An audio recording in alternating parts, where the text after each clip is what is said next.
नित्यं महसंग्रहनिर्भं कारचन्द्रावतं रत्नाकल्पधरं करसुराभितं प्रसन्नं धर्मासीनं समतदृशं कृतिवासं विनाकं विशदं विषवन्द्रनिकलभारं पञ्चभक्तं प्रभुमि समनि समथेशगुणं गुणहीनं गलाभरणं रणनिर्जितदुर्जय जगत्पुरं प्रणमामि शिवं शिवकल्पतरुं गिरिरामजसमनितवामतनुं तनुनिन्दितराजितकोटिविदुङ्विधिविष्टुस्वानतपादिशुगं प्रणमामि शिवं शिवकल्पतरुं सचिलाञ्चितरञ्जितसन्मुकुटं कटिलम्बितसुन्दरजूटपटं सुरशैवलिनीकृतजूटपटं प्रणमामि शिवं शिवकल्पतरुं त्रिनयनसुभूषदचारुमुखं मुखपद्मराजितकोटिविदं विदुखण्डं मन्यतबालतटं प्रणमामि शिवं शिवकल्पतरुं वृषराजनिकेतनमादिगुरुं गरुडासनमादिविषविधरं प्रमथादिवसेवकरञ्जनकं प्रणमामि शिवं शिवकल्पतरुं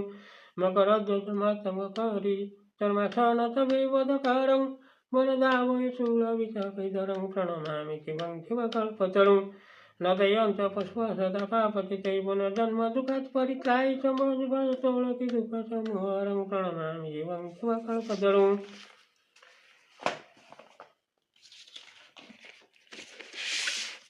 भक्तवत्सल भगवान की जय, शंकर भगवान की जय, शिवभन भगवान की जय। हे अशरण शरण सचितानंद भगवान की जय, झंकड़वासिन माँ सरला को जय, स्वर्गमर्त्य पाताल को जय, दशदी गोपाल को जय, यूट्यूब कर्मकर्ता मान को जय, मोर प्रिय श्रोता बंधु मान को जय, अग्निदेवता को जय, जलदेवता को जय, वसुधा देवता को जय, पवन देवता को जय, सूर्य देवता को जय, चंद्र देवता को जय।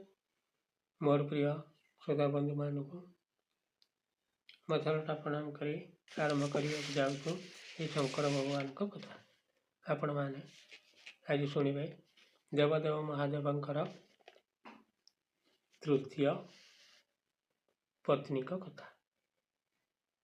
तृतीय पत्नी केमिति हेले कहीं हेले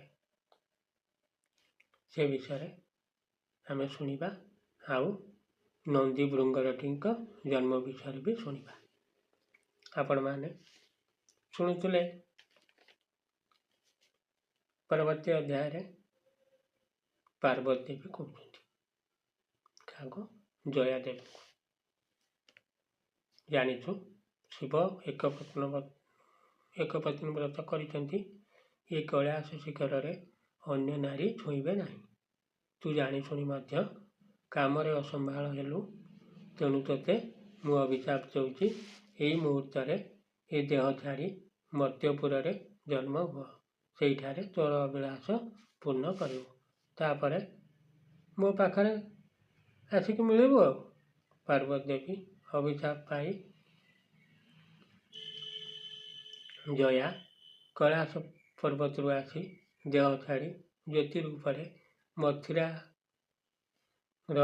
राजा धर्मकेतु तांकर प्रथम पत्नी मधुवती उभय पति पत्नी एक हेबा समय जया तांकरी गर्भरे रहिला। 10 मास पर अति सुंदर कन्या रूप जन्म हेले तांकर नाम देले सत्यवती। दिनकू दिन कन्या बढ़िबार लागिला। यौवन काल आसी प्रवेश है। धर्मकेतु राजा वर खोजी खोजी अयोध्या देशर राजा हरिश्चंद्र को वरण करी मथुरा भुवन को आनी विवाह कले। विवाह कार्य शेष करी सूर्यवंशी राजा हरिश्चंद्र कन्या नहीं निज राज्य को गले। सत्यवती रूप देखिकी बहुत हरिश्चंद्र राजा खुशी होता अन्य राणी ठारू सत्यवती बहुत सुंदर। निषेक कर्मचारी माने अर्थात पुनर्विवाह वर्तमान सीना विवाह दिन पुनर्विवाह हो जाऊँगी किंतु उचित नुहे।